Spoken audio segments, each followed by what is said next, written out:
This week could go down as one of the most important weeks of the century. Historians will likely look back on this week as a pivotal moment. And this is not hyperbole, guys. The global world order is about to be upended this week in South Africa as the BRICS nations come together for their first global summit since the pandemic. Get ready for everything to change. It won't happen overnight, of course. The sun will still rise on Wednesday morning, but the underlying structure is now shifting beneath our feet. This is a tectonic movement. And if you're an investor, you need to pay attention to what's about to happen to the US dollar. So Goldman Sachs, you know Goldman Sachs, they believe that by the year 2050, the BRICS nations will dominate the global economy. And the G7 nations will be a relic of the past, something left over from the 1900s after World War II. On Tuesday, the BRICS summit officially kicks off in South Africa this week. This is the first face-to-face BRICS summit since the start of COVID. And we're about to witness a rebalancing of the world order. The agenda items at this summit are massive. Currency, trade, military cooperation, AI, microchips, oil. The list is endless.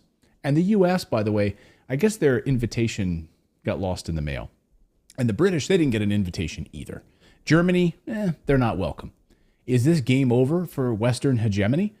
Now, for those of you that don't know, BRICS stands for Brazil, Russia, India, China, South Africa. Now, it started out as a small collective over a decade ago, and it's become the greatest threat to Western power that we've ever seen. And I'm not talking about military power, which we'll get to in a second.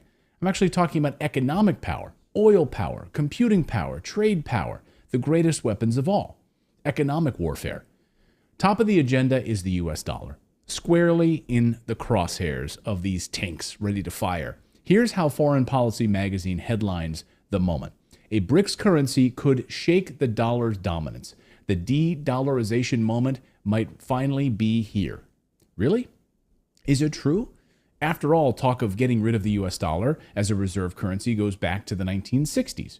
Here's the New York Times in 1968 talking about France trying to separate itself from the US dollar. French President Charles de Gaulle versus Lyndon Johnson back then. This isn't new at all, but now we are at a tipping point. Brazil's president, Lula da Silva, says that every night he asks himself why all of these countries have to base their trade on the US dollar. Well, now they don't have to. They don't have to ask themselves that question anymore because a gold-backed currency that stands as the backbone of the new BRICS currency is being rolled out in earnest.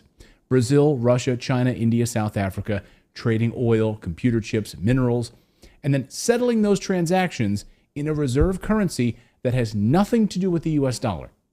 All of the previous meetings of BRICS have been leading up to this moment in South Africa. BRICS countries are home to more than 3.2 billion people, around 40% of the global population. None of the bloc's members is in the G7, the group of 7 advanced economies. To increase its influence, BRICS is considering bringing new members into the fold. Just look at trade between BRICS nations. There's a massive financial surplus. The BRICS nations have a trade surplus. Brazil just hit a trade surplus record, if you can imagine that. Why would they want to settle transactions with US dollars? Meanwhile, Europe's trade deficit has hit a new record. Nearly $500 billion deficit. So which side would you rather be on? Of course, this isn't happening overnight. There are big impediments, of course, to a BRICS currency. The biggest issue right now is that if Russia wants to import things from other countries that are not named China, they'll likely have to do it in US dollars. But what if more countries join BRICS and ditch the dollar? Then that dollar is not underlying these transactions, and there's safety in numbers. In fact, other countries are noticing and begging to join. At this summit, Russia and China are expected to approve the application of a bunch of new countries into BRICS. Algeria, Bahrain, Egypt, Iran, Saudi Arabia, and the UAE, just to name a few. They've all submitted requests for membership to the body. And the Turkish government has also expressed an interest in joining this group. But wrap your heads around this, guys, because those first ones I just mentioned, that's small potatoes. Because more than 40 countries are now vying to join BRICS.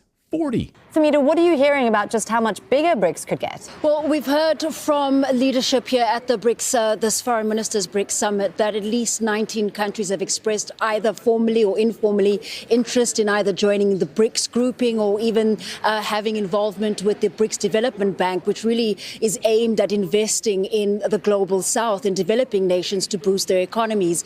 And this is one of the reasons that BRICS is becoming increasingly attractive to developing nations. BRICS now accounts for 31% of global GDP. And just a few months ago, they overtook the United States and the G7 nations for GDP dominance. Goldman Sachs won't have to wait until 2050. It's already happening. And beyond a gold-backed currency and moving away from the US dollar, one of the biggest stories of this summit is AI, artificial intelligence. One of their top agenda items this week in South Africa is holding meetings on AI. BRICS wants to dominate AI. And who will be the leader of this? None other than China. No one will be close. China announced that it wants to become the global leader of AI by the year 2030. And I don't know if you know this at all, but China is a communist country. And when a communist country makes a pledge like this, it's all about the prestige, right? They have to put their best foot forward. So they must make it happen to save face.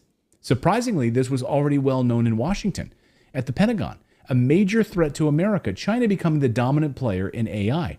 In fact, an Air Force cybersecurity whistleblower warned the Pentagon 2 years ago, said we must make AI a priority or China will crush us. He wasn't really a whistleblower. He was just telling his bosses, hey, here's what's happening. Here's what we are not doing. Here he is. His name is Nicholas Chalin. He warned everyone, and no one listened to him.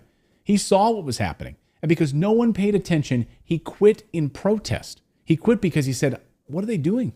It was impossible for the United States to compete with China on AI. And in this article, it quotes him as saying, we have no competing fighting chance against China in 15 to 20 years. Right now, it's already a done deal. It's already over, in my opinion, he said. Chalin went on to say that AI capabilities and cyber defenses of some government departments were at kindergarten level, he said. Kindergarten, which I guess is better than preschool.